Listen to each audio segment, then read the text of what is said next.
briefly, and in one sentence, what I'm going to do here today is essentially talk about evidence-based cybersecurity, tell you what the approach is all about, and then give a few examples around the way that we believe evidence-based cybersecurity could lead, guide law enforcement agencies' operation in cyberspace. So during the 80s and I would say mid-80s to 90s, we see Sherman and Weisburd,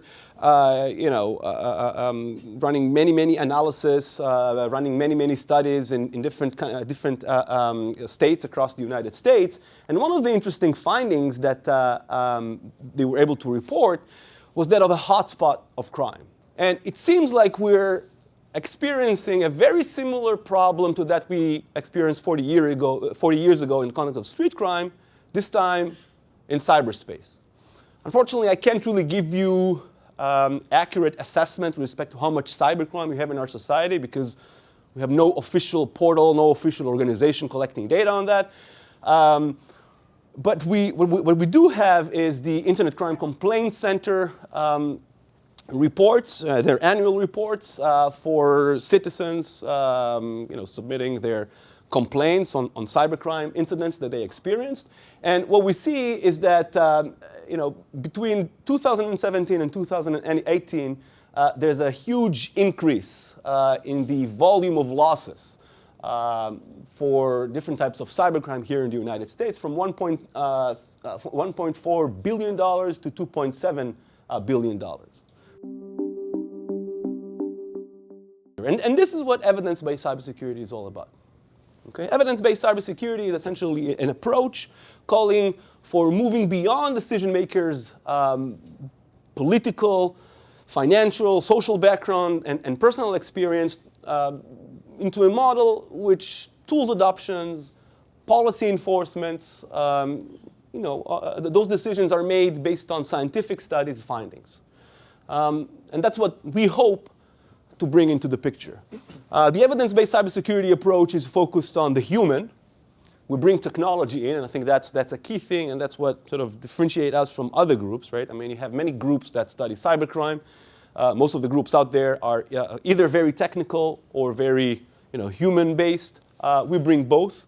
We believe that it's important to collect data from the key actors that sort of allow this phenomena to happen. The offenders, the enablers, the guardians and targets in the field. We need to run experiments with these guys. We need to really understand how they work in the field in order for us to be able to generate data that will allow decision makers to make some conscious decisions with respect to the implementation, the deployment of tools and policies. We call for adoption of rigorous scientific research design. We have three key principles to our approach. What we're trying to do is we're trying to identify online threats and vulnerabilities and educate targets of cybercrime. We hope to guide policy development and guardian efforts to secure cyberspace. And then finally, and equally important, we hope to guide the design and configuration of computer environments that can mitigate the consequence of cybercrime to victims. The peer-to-peer model is a completely different communication model that essentially requires you to download the software to your computer, and then you're sort of connecting to a network and allow everybody on the network to access your computer as well. So what we see nowadays is that the criminal adopted this communication model, and we see more and more markets that take this communication model instead of the client-server model.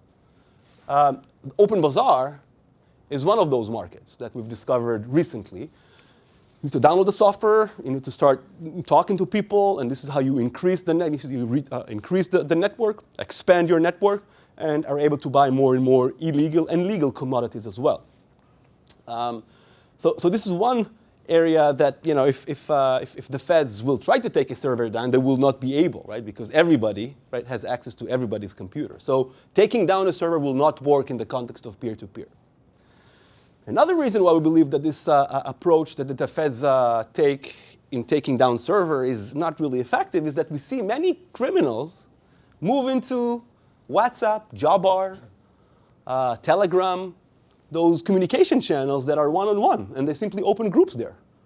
right? And so, if you take down a market, you're not really addressing these guys that sell everything, right? That you can imagine and that you can find on the darknet on those channels, right? So we believe that something needs to happen, right? And a different course of action needs to be taken in order to sort of improve law enforcement operation in cyberspace. And so what we believe needs to be done is that we need to be able to collect open source intelligence on those stolen markets, on those platforms that allows stolen data to be sold from the peer-to-peer, the Telegram, the WhatsApp, as well as the usual client-server models that support this entire operation. And so the project that CINA is sponsoring essentially allows us to collect this intelligence on a weekly basis, and that is huge, right? Because advertisements are posted on those websites on a weekly basis. So we collect this information on a weekly basis from from around 60 markets with the goal of really trying to identify trends of new types of crimes. We are trying to build the criminal trajectories of vendors and clients, because again, we follow these guys throughout time, right? So every week we see new vendors, new customers, right, joining the market. And then once we have all this information, we can map the ecosystem and try to come up with innovative ways to try and disrupt them, right?